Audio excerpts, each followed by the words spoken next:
Our house is our corner of the world. As has often been said, it is our first universe, a real cosmos, in every sense of the word. Gaston Bachelard, The Poetics of Space. It's not often we literally get to step back into a lost part of our past. But for Roxy and her sister Becca, that's exactly what happened. And here's what happened when they asked me to join them about a year ago, when they were exploring the ruins of one of their childhood homes.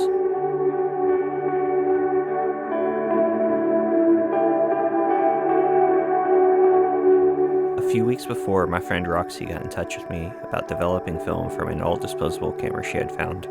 It's a Merit Cigarettes branded promotional item and had been sitting in this abandoned house, for all we can tell, since the mid-1990s. The house once belonged to her Uncle Rick. Roxy and Becca lived there for a time in the mid-90s during their turbulent childhood. The film had mostly wound into the canister, as a lot of disposable cameras do, which protected it from the elements in concert with the plastic shell and cardboard wrapper. Here's the film canister inside of it. You can see the heavy fogging on these sprocket holes, but otherwise, considering the conditions this was kept in or not kept, it's amazing that anything survived. There were images on about half the roll of 24 frames. Here we have the Harrison County Courthouse in Marshall, Texas, for unknown reasons, and Roxy believes this woman is Rick's wife. We don't know anything about the circumstances of these photos. Obviously, these are snapshots, but other than that, it's a mystery. And on the roll were 2 photos of her Uncle Rick. My uncle died of like a stroke, but really like a drug overdose. And apparently nobody came back for any stuff because we found pictures of his dead baby and all that stuff. Oh wow.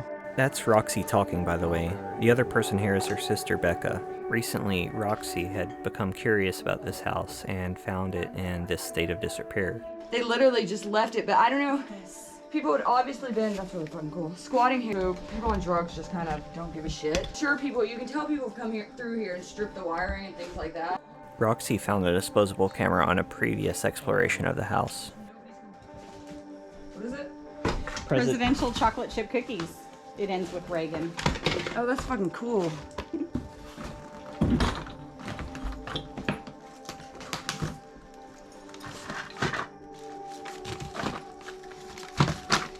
Humidity is killing me. It's literally killing my sister. There's a photo. Get the Zika. Yeah, we found. Oh my god! Wow. That's me! Wow. Becca! I found a picture of me. That's fucking crazy. And this was like.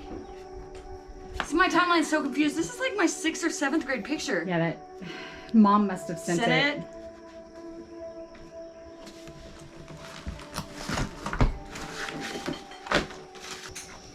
In her autobiography, Hold Still, photography legend Sally Mann makes a convincing case that photographs are as adept at erasing memories as they are substituting for them.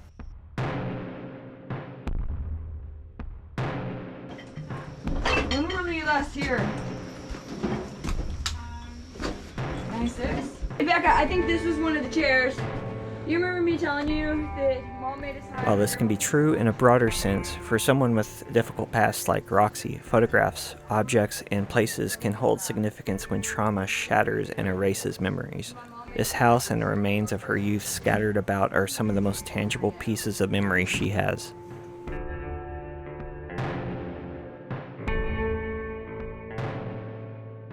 How many of us get to walk into what we thought was a lost part of our past in a tangible way? I think about the memory of places a lot, the meaning we imbue objects and places with, and how much it means as we age past the eras in which they were common to us.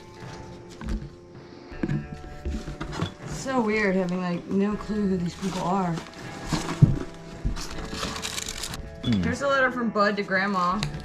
Are you serious? Yeah. 87. Wow. The passage of time can create significance even in things we find incredibly mundane. The erasure of memory can do much the same. That soft crackle is broken glass, by the way. That 1942 Standard Practical Dictionary that I found, the 3-set volume, Yeah. was like one of the coolest fucking things. And I also found a 72, What was it? Encyclopedia Britannica Atlas? One day at a time in Al-Anon.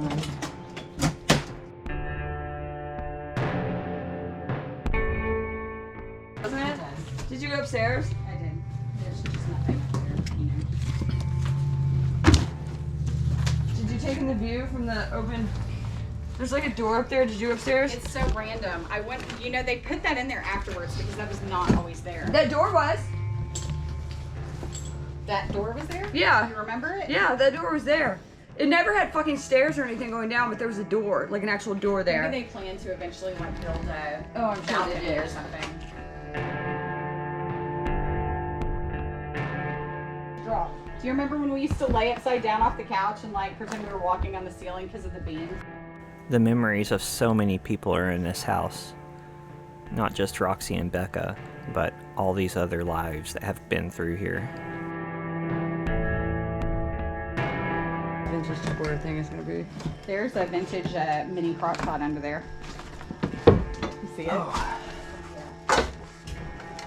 I'm gonna plug this shit in and burn my apartment to the ground. That was our bedroom Oh wow. when we were kids. The photos I took on this day weren't about fine art. They were documents and they were snapshots of a place I couldn't help but see symbolically. How many other stories are here? And how does this play into Roxy and Becca's story? It's just a moment in their lives, but the significance lingers even decades later. We like to romanticize abandoned buildings in fine art, especially photography, but the significance to me shows here, especially with all these different intertwining stories, all these memories, the significance for even just these two people in just a few years, a couple of decades ago. And it stands as a monument to the significance that things and places have, because it wasn't an abandoned house when they lived here. As Gaston Bachelard said, it is a universe.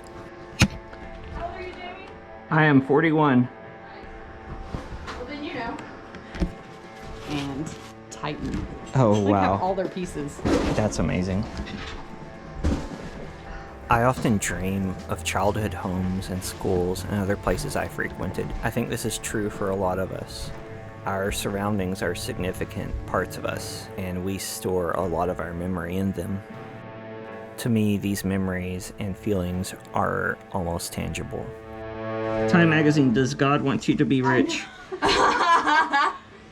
That's okay. We found, what was it? The Bible and the panties, and what was next to A it? child's toy. A child's toy.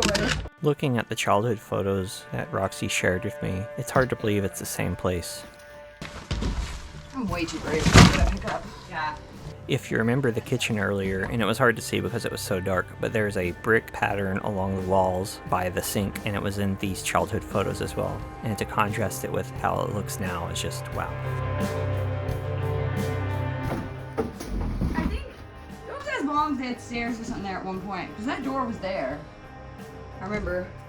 My sister ate tamales and threw up Pepto-Bismol and canned tamales all over the floor right here. It's true. Good memory. Except it wasn't. It was there was a bed against this wall, and it was over there where the chair is. That's where the pink spot on the carpet should be. In case you want to go try to find that, Jamie. Oh yeah. Man, this Pepto floor looks vomit fun. spot. There's like holes in this floor that I can see through. Don't. Yeah. I just feel like it's a certainty that I have been bitten by about 30 West Nile virus carrying mosquitoes. Oh my god. Okay, my sister used to eat, we'd make blueberry muffins, and then she would eat some of the batter and then look up in the, what was it? I don't know, the medical dictionary to see what the symptoms of salmonella Salmonella. were. Maybe this is part of why we like to photograph abandoned houses, while we're so fascinated by these decaying spaces. And there's a lot of talk now about liminality and liminal spaces. That's these places that we travel through that are transitions both metaphorically and physically, and we're noticing the sublime in them, as in something so grand and vast that it borders on terrifying. Maybe it's that we're fascinated that it shows that we can indeed die. Whew, I think we're about to pack it in. Okay. God, it's fuck. The Texas heat was taking its toll by this point, but there was one more thing to accomplish. Roxy wanted to recreate a childhood photo that she had taken with Becca.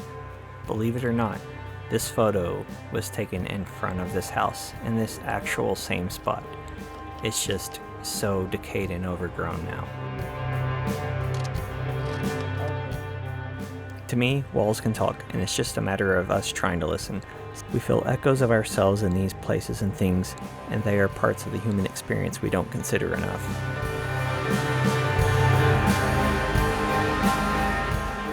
I'd like to thank Roxy and Becca for allowing me to follow them and document this unique experience. I'd also like to thank my patrons listed here. For as little as $1 a month, you can help this channel massively.